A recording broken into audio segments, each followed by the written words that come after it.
Tapera do Paraguaçu, interior da Bahia, uma comunidade sofrida onde moram descendentes de indígenas e de escravizados. Um local que vive sob controle da igreja, que está presente ali há séculos e que tudo vê, julga e condena. Uma família cheia de cicatrizes do passado e talvez do presente, de um passado histórico, de um passado recente que ainda dói e de um presente que pode levar ao seu fim no futuro muito breve.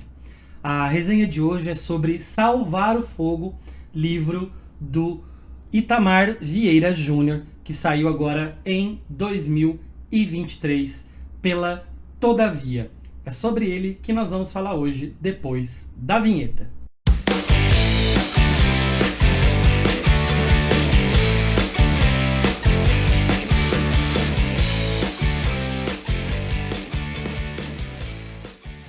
Salve pessoal, tudo bem com vocês? Sejam muito bem-vindos e muito bem-vindas a mais um vídeo aqui da Acrópole. Eu sou o Luigi e no vídeo de hoje eu vou falar sobre um livro que provavelmente é de uma das maiores apostas comerciais do mercado editorial brasileiro no ano de 2023. E para você acompanhar a resenha completa, fica aqui até o final do vídeo e já aproveita para interagir ao longo do vídeo aqui o máximo que você puder. Comentar, dar um like, se inscrever no canal se você não for inscrito, ativar as notificações para não perder nenhum conteúdo, porque quanto mais você interage, melhor para o canal. Itamar Vieira Júnior é um sucesso de público e de crítica. É um daqueles poucos escritores que ao longo da sua existência no Brasil acabam rompendo um pouco a bolha, aquela bolha de leitores que gosta de uma literatura brasileira e acaba chegando a um público muito maior. Venceu vários prêmios com seu livro Torto Arado, o Prêmio Leia de 2019, o Jabuti e o Oceanos de 2020. Natural de Salvador, o escritor nascido em 1979 é também doutor em estudos étnicos e africanos pela Universidade Federal da Bahia. Antes de Torto Arado, ele já tinha publicado os livros Dias e A Oração do Carrasco, 2 livros de contos. E também, depois de Torto Arado, ele publicou um outro livro de contos chamado Dorimar ou A Odisseia. Tanto Torto Arado quanto Doramar e A Odisseia saíram pela Todavia e tem vídeos resenha aqui no canal. E o primeiro romance do Itamar depois do Torto Arado é justamente esse de hoje, Salvar o Fogo. Gente, que capa linda, que projeto editorial lindo. Ele segue a mesma lógica, né, dos anteriores. É padrão, é uma capa feita pela Elisa Randall e esse tem capa dura. Então é uma aposta grande, como eu falei. Por que eu falei isso antes? Porque raramente no Brasil você tem um lançamento desse jeito, com edição em brochura e em capa dura, né? Esse eu comprei na pré-venda, veio em capa dura. Então assim, sinal que estão apostando bastante e apostando certeiramente, porque só na pré-venda parece que o livro vendeu mais de 35 mil exemplares, ou seja, já é um fenômeno. Aí no Brasil, escritores que estão aí em editoras médias ou pequenas vendem aí, sei lá, 400, 300, 500 cópias, e editoras maiores chegam aí talvez a 3 mil cópias. Olhe lá, e o Itamar, no mínimo, ele faz 10 vezes mais, ou seja, depois do Torto Arado parece que realmente a coisa aconteceu. E assim, eu fico muito feliz, porque apesar, muita gente às vezes torce o nariz, né, inveja de alguns, mas eu acho que um escritor, assim, ele furar a bolha, ele traz atenção não só para ele, mas acho que para todo um circuito. Eu acho que é importante a gente ter figuras como o Itamar na literatura brasileira. E como eu disse, gente, a narrativa de Salvar o Fogo, ela se passa basicamente ali na Tapera do Paraguaçu, uma comunidade muito pobre do interior da Bahia, próximo ao próprio rio Paraguaçu, de pessoas muito pobres, de famílias que precisam recorrer ao rio ou à lida na terra para ter o básico, para ter o mínimo para se sustentarem. Já não bastasse a dureza da vida, a dureza da terra e de ter que ir para o rio para conseguir o alimento básico, eles têm a figura onipresente da Igreja Católica ali, que está instaurada ali há bastante tempo, com um mosteiro, tem vários monges ali, e um colégio para algumas crianças. E essa igreja chega ali, né, já está há muito tempo, mas ela faz o quê? Ela proíbe toda... e proíbe e condena, né, toda crença pagã. Né? Eles chamam de pagão tudo aquilo que não é dentro da doutrina cristã. Então qualquer outra crença popular, e aí a gente tem uma população que é miscigenada ali, né, descendentes de escravizados que vieram da África, indígenas, né?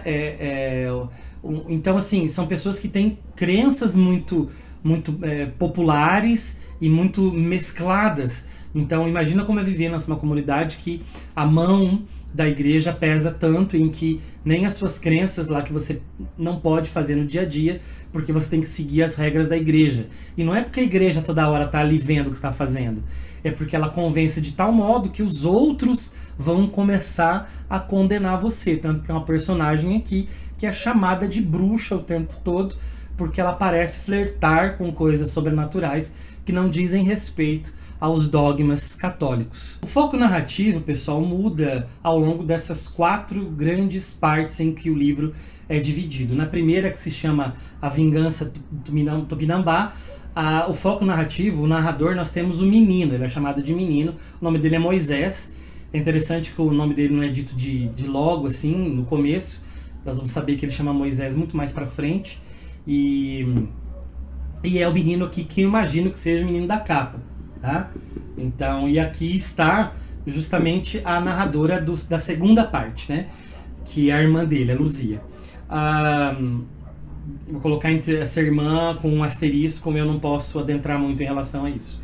Mas a gente vê o menino no dia a dia, ele é, de certa forma, um filho temporão, digamos assim. É uma família de muitos irmãos que foram embora da comunidade, viram que ali não iam ter vida digna e foram para outros lugares. E a Luzia foi ficando, o menino ainda é um menino, a mãe deles todos já morreu, o pai vive entre tentar alguma coisa no trabalho da terra e as bebedeiras, ele é viciado, virou alcoólatra, viciado em álcool, e o menino tá ali vendo também que aquilo ali vai ser uma coisa ruim para ele. Ele alterna, uma relação dele com a Luzia bastante conturbada. Às vezes ele gosta muito dela, ela o protege, às vezes ela o acusa. Então, assim, ele pega muito amor aos livros, aos estudos. Ele passa a estudar no mosteiro, ali no colégio do mosteiro, porque ele sabe que com aquele conhecimento que ele vai ter ali, ele vai conseguir ter uma vida digna, ele vai conseguir sair daquela espiral na qual a família está há gerações no mesmo lugar. A Luzia também sabe disso, tanto que ela nesse ponto ela apoia muito o menino. Ela é um pouco mão pesada com ele, porque ela não quer que ele se desvie. Então, se ele tá brincando, se ele faz muitas artimanhas, ela pega um pouco pesado com ele. Mas é ela que, lavando a roupa dos padres, lavando as cortinas, lavando tudo que tem no mosteiro, ela se aproxima de um dos monges. Eu não sei se são monges, padres, frades, eu esqueci aqui o termo, mas ela se aproxima e consegue uma vaga para Moisés, para o menino, então, estudar ali. Então, ela é que incentiva, ela que peita o pai, por exemplo, quando o pai diz que livros não iam levar a lugar nenhum, isso é coisa de mulher que o menino está fazendo, e ela é que defende o menino com o pai, dizendo que jamais, e que na verdade ele vai ter um futuro muito melhor que qualquer um da família. E a Luzia, justamente a narradora desse capítulo, Luzia do Paraguaçu, e ela vai contar então a visão dela sobre as mesmas coisas que o menino falou, ou outras coisas às quais o menino não tem acesso porque ele é mais jovem. Então, a partir dela, a gente conhece um pouco mais a história da família. E a Luzia, ela tem uma corcunda. Ela depois de um certo tempo, ela vai desenvolvendo uma corcunda, e aí é justamente aí que as pessoas começam a chamá-la de bruxa, né? E não só por isso, né? Ela tem uma relação muito forte com o fogo, e daí vem talvez o título do livro, né? Em um certo momento, ela, logo no primeiro capítulo, quando a casa está em chamas, ela engole, o menino vê ela engolindo um fogo, né? Ou seja, ela tem uma relação muito peculiar com o fogo. Eu acho que nesses elementos que vão aparecendo de maneira bastante sutil, é que muitas vezes os críticos chamam a obra do Itamar de realismo mágico, ou que ela se aproximaria de alguma maneira com o realismo mágico para essas questões um tanto fantásticas, apesar da força do realismo da obra. Não vou entrar muito em detalhes, depois também, gente, nas últimas duas partes, parte da família volta, há uma questão de saúde na família, há uma questão em relação à igreja, da Luzia com a igreja, há uma relação do passado da Luzia em relação a uma outra menina do vilarejo, e esses pedaços vão compondo esse mosaico todo para contar essa história que ao mesmo tempo é familiar, é individual, né, mas também ela é de um grupo de pessoas. É por isso que o livro traz temas tão caros aí ao Itamar, que a gente pode ver também nas outras obras, né? Essa questão, primeiro da Bahia, né, que me parece que a maioria de tudo que ele escreve está ali no interior, é uma coisa que talvez ele veja no trabalho dele também, no dia a dia, né, de estudar a história desses povos, as outras religiões, né, a igreja com mão pesada, os poderosos massacrando os mais fracos. Então, assim, a literatura dele ela é muito potente, porque ela trata desses temas e vai também falar trata com maestria esses temas, com uma escrita muito bonita, né? E vai conectar, então, tudo isso dentro de uma perspectiva muito brasileira e muito local. Mas é aquilo, né? Que já se dizia, acho que foi Tolstói que disse, né? Falamos do vilarejo para falar do mundo. Ela pode servir como uma espécie de mini modelo para que a gente entenda as relações sociais em torno do planeta, embora haja suas sutis e pequenas diferenças. E é sempre difícil, gente, muito difícil analisar um livro, no caso um romance, porque depois do Torto Arado ele publicou o Dora Maar, a Odisseia, né? Mas é muito difícil analisar o livro de um autor, um livro que fez tanto sucesso como o Torto Arado. Eu não sei aqui a quantidade, não sei se foram 500 ou 700 mil cópias vendidas, direitos vendidos para o audiovisual, se eu não me engano, publicado em não sei quantas línguas e quantos países, várias figuras públicas, personalidades lendo o livro dele. É difícil porque fez tanto sucesso, e eu acho que vai ser... Espero que isso passe logo, no sentido para não ficar uma imagem, uma pecha colada demais ao Itamar, no sentido de que o homem do Torto Arado, sabe? Mas o Torto Arado ele eleva a nota de corte, a nota de avaliação dos livros do Itamar muito para cima, mas muito para cima. Então, todo mundo que vai ler o livro, eu acho que é até inconsciente, não é nem maldade das pessoas, que o horizonte de expectativa busque um Torto Arado, né? Espero que ele se livre disso em breve, né? Não é nenhuma pecha ruim também ser comparado com o Torto Arado, porque é lindo, o livro é lindo, né? Mas por enquanto ele tem, e eu acho que esse livro ele fica num patamar razoavelmente abaixo, e eu vou explicar nos próximos comentários por quê. E eu vou estabelecer uma crítica justamente a qual eu criticava agora há pouco, né? Ou seja, em relação ao Torto Arado, eu acho que o Salvar o Fogo, ele em muitos momentos tem uma escrita um pouco mais lenta e em certos momentos bastante monótona. As coisas vão acontecendo de maneira muito devagar, contemplativa, a linguagem beirando poético muitas vezes, que em alguns momentos fica muito bonito e realmente é muito legal, mas em outros momentos eu acho que ele arrasta demais a narrativa de maneira desnecessária. Inclusive, eu acho que em alguns momentos ela fica repetitiva. Parece que um mesmo personagem às vezes diz a mesma coisa 3, 4, 5 vezes ao longo da trama. E você fala assim, nossa, mas eu já li isso aqui. Não, mas isso aqui ele já disse. Então, assim, eu sei, às vezes a repetição ela pode servir como uma questão estética, né?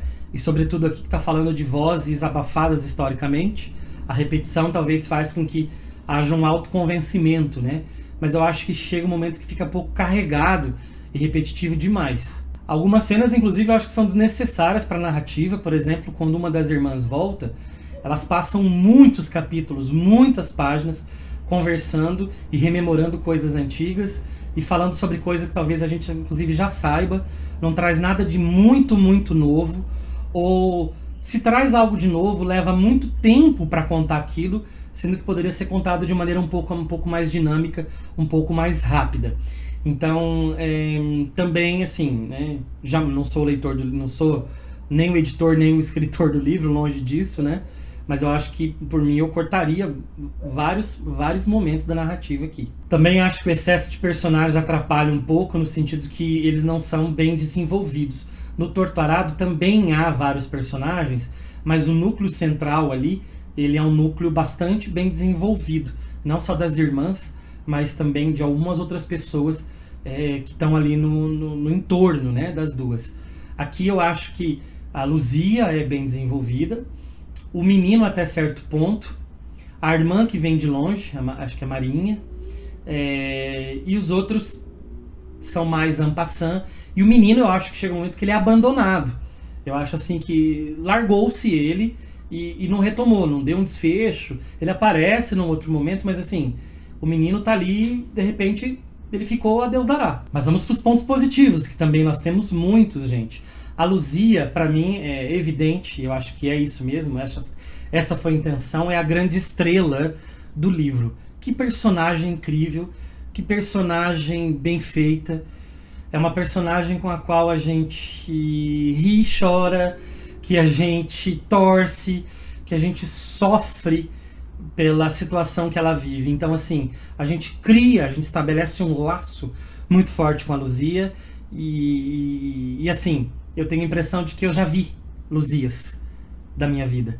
E é aquelas pessoas que a gente tem vontade de pôr no colo às vezes, por mais que às vezes sejam teimosas, tenham os seus defeitos, mas que a gente fala assim, caraca, meu, olha o que essa pessoa passou. Assim, então assim, eu acho ela muito humana, eu acho ela muito real.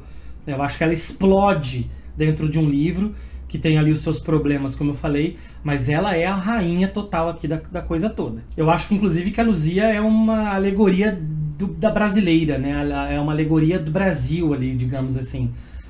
Você imagina, né? Uma pessoa que tem a sua fé arrancada, ela tem que ser convertida para uma religião imposta, tem que sustentar uma casa em que um homem poderia muito bem ajudar com o dinheiro ou pagar as contas, mas gasta tudo bebendo.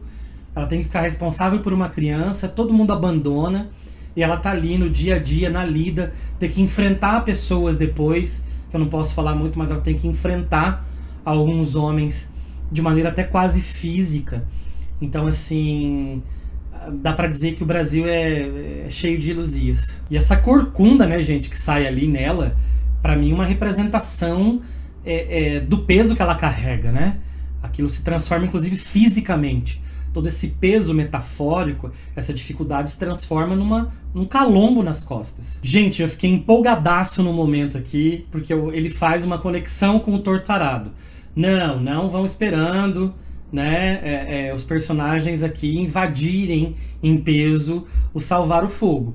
Mas há uma personagem que habita lá o mesmo local que as irmãs. Inclusive eu vibrei quando eu vi os nomes Bibiana e Belonísia.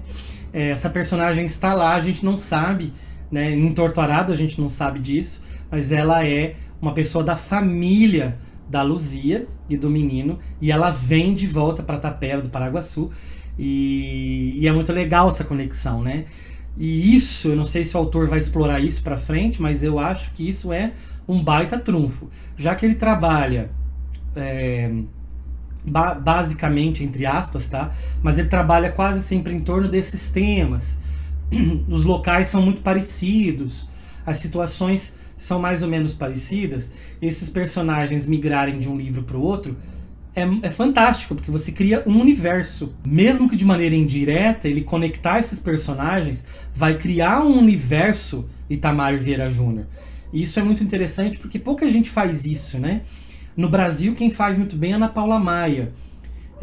Numa literatura um pouco mais popular, de terror, quem faz muito isso é o Stephen King, faz muito bem e tem muitas coisas conectadas nos livros deles. Os personagens transitam, muitas vezes e quase sempre de maneira indireta. E o Itamar, ele abriu uma porta aqui muito legal, que ele pode explorar muito no futuro. Se ele explorar, eu acho que é um trunfo. Esse Brasil apresentado pelo Itamar é um Brasil dolorido, mas que corresponde a uma realidade histórica do Brasil. E eu acho que falar dele é um processo de, entre aspas, cura, né? Porque o trauma, ele é superado quando a gente fala dele. Quando a gente está falando do trauma, já é um processo de cura. E não uma cura para o esquecimento. É uma cura para que a gente se levante e a partir disso a gente tente lutar para que situações como essa não aconteçam mais e que a gente tenha sempre em mente isso, né? Acontece isso em vários lugares do mundo onde houve genocídios, onde houve inúmeras mortes e ditaduras e violência horríveis ao longo da história. E eu acho que a literatura do Itamar, ela está conectada muito a essa realidade brasileira, dessa autorreflexão, de buscar essas histórias não contadas, essas vozes abafadas, para trazer à luz e a partir daí reconstruir. A linguagem, como eu falei, gente, não é a linguagem que me deu sono, né? Foi a narrativa um pouco lenta, mas a linguagem é linda, é muito bonita. Ele consegue captar uma poeticidade na simplicidade, sabe? E ao mesmo tempo é poético e é escancarado na dor, na tristeza, na falta de esperança, né? Na luta. Então a linguagem é um trunfo muito grande do livro. Outra coisa, criar o Moisés aqui, o menino, eu achei muito interessante da relação dele com os livros. Podem me chamar de utópico, mas eu acho que o conhecimento, o estudo, a formação, ela é uma das poucas, se não a única chave para a gente minimamente conseguir driblar esse sistema, já que a gente é muito mais difícil implodi-lo, né? Eu acredito nisso. Eu vim de família pobre, eu sei que sendo considerado branco no Brasil eu tive uma série de privilégios, mas minha família também é muito pobre. Veio do Nordeste pro Sul, precisou se reerguer, né? Então, assim, eu sei o que é isso, o papel que a educação ela funcionou na minha vida. Eu não sou ninguém, não tenho grandes posses, mas a educação, para mim, ela, posso dizer, salvou a minha vida. E de colocar o menino Moisés com essa pretensão também é muito interessante, embora o caminho dele se desfaça ao longo do livro. O elemento fogo aqui também, gente, é uma chave de leitura e muito interessante porque ele pode apontar para duas coisas, né? O fogo pode ser destruição e o fogo pode ser purificação, pode ser salvação. É preciso salvar o fogo. Que fogo? Um fogo metafórico, esse fogo interno nosso, de esperança, ou é o fogo que pode nos salvar, queimando as ervas daninhas e tirando tudo o que é de ruim para que a gente possa então recomeçar e renascer. E a personagem Luzia que vai conduzir esse fogo, né? Essa relação dela no início do no início do livro não, mas ela aparece depois, mas na sua história pregressa, depois em relação à igreja, em relação ao fogo na casa, vários elementos dela com o fogo e o fogo jogando nesses dois sentidos. À primeira vista, como eu li numa crítica que recentemente, eu costumo não ler críticas antes de fazer as resenhas, mas do Itamar não teve como, porque assim, a gente estava na expectativa muito grande do livro dele, né? E eu li uma crítica dizendo que o livro é bastante maniqueísta, e eu discordo. Eu acho que num primeiro momento a gente pode até pensar que seja, né, de ver sempre o homem branco ali como um mal absoluto, né? Mas não é o homem branco como um mal absoluto, é uma igreja quase como um mal absoluto. E é claro que para quem está ali, vivendo a vida ali, de repente chega um elemento externo que te força a trabalhar para eles, que te força a pagar impostos, que proíbe a sua cultura, que proíbe a sua religião, que te controla, que julga, que persegue, é evidente que a pessoa que está ali vai olhar para o outro com olhos muito ruins. É evidente. Ah, mas a igreja propiciou ali o mosteiro propiciou as crianças estudarem. Tá parecendo campanha de empresas multinacionais aí, fazendo campanhas com um canudo reciclável, sei lá, mas deixando as crianças na China ou no Vietnã trabalhando por centavos a hora, e crianças, né? Então, assim, me parece isso, sabe? A igreja ela não fez nada, ela deu muito menos do que ela tomou, né? Ela tomou demais dessas pessoas. E o mínimo que ela fez foi fazer essa escola. Então, assim, olhando pelos olhos daqueles personagens, é evidente que a figura citadina, a figura branca, a figura europeia, a figura da igreja vai ser demoníaca. E é óbvio que vai construir uma visão maniqueísta. Mas eu não vejo o livro do Itamar dessa maneira. Para terminar, gente, separei um trechinho do livro aqui pra gente ler junto. Vamos lá? Naqueles anos, meu pai passou a maior parte do tempo fora de casa, entre a roça e o bar da aldeia. Saía cedo todos os dias e algumas vezes retornava trôpego, a voz pastosa, ânimo alterado. Tinha abandonado seus planos de me ensinar sobre nosso mundo, como fez com todos os filhos homens. Nem por isso parecia conformado de me ver lendo e escrevendo, falando de ciência, da viagem do homem à lua. Me dizia que tudo isso era besteiragem, mentira da televisão para nos engambelar, e dos cálculos que eu fazia de memória. Às vezes ele me retirava da rede com o livro entre as mãos. Dizia que homem o tempo todo dentro de casa passa a pensar e agir como mulher, que eu deveria jogar bola na rua com os outros meninos, ou ir nadar no rio. Eram atividades que faziam parte da minha rotina há um ano, mas fui deixando de lado à medida que crescia. Quando eu ouvia suas queixas intermináveis, ficava amuado e pensava em maneiras de não o desagradar por completo. Às vezes Luzia o enfrentava, dizia que era melhor ser estudioso do que vadio ou pau d'água. A escola me daria uma vida diferente. Nessas horas, rompia com sua submissão de filha e contestava. O destino dele vai ser cair no mundo como todos os outros, mas pelo menos saberemos que está bem, que terá um bom trabalho na cidade, diferente de nossos irmãos, de quem não temos notícias. Meu pai repetia a Luzia. Você ainda estraga esse menino com sua educação de florzinha. Insistia em que sentiria desgosto de ver um filho se tornar padre e entrar para o mosteiro que dominava as terras do povo da Tapera. Trecho bastante icônico que mostra muito sobre os personagens e o local no qual eles estão inseridos. E é isso, gente. Obrigado por chegar até aqui no vídeo. Meu muito obrigado mesmo. Quanto mais tempo você assiste, quanto mais interação é melhor para o canal. Me ajude aí a continuar mantendo esse canal de maneira ativa. Aqui na descrição do vídeo você vai encontrar alguns links, como o nosso grupo de WhatsApp, que nós temos um clube de leitura. Você vai encontrar a nossa lista de desejos da Amazon e o link para você comprar esse livro aqui, Salvar o Fogo, e também de um livro que eu escrevi e também de um livro que eu traduzi. Se te interessar, clique aí no link e adquira. E aí, você já leu Salvar o Fogo? Já leu o livro novo do Itamar Vieira Júnior? Já leu Torto Arado? Já leu Dora Mar Odisseia? Escreva aqui nos comentários o que você acha desses livros do autor. Beleza, gente? Vamos bater um papo sobre literatura de alta qualidade. E é isso. Fico por aqui. Nos vemos num outro vídeo. Um abraço e até a próxima.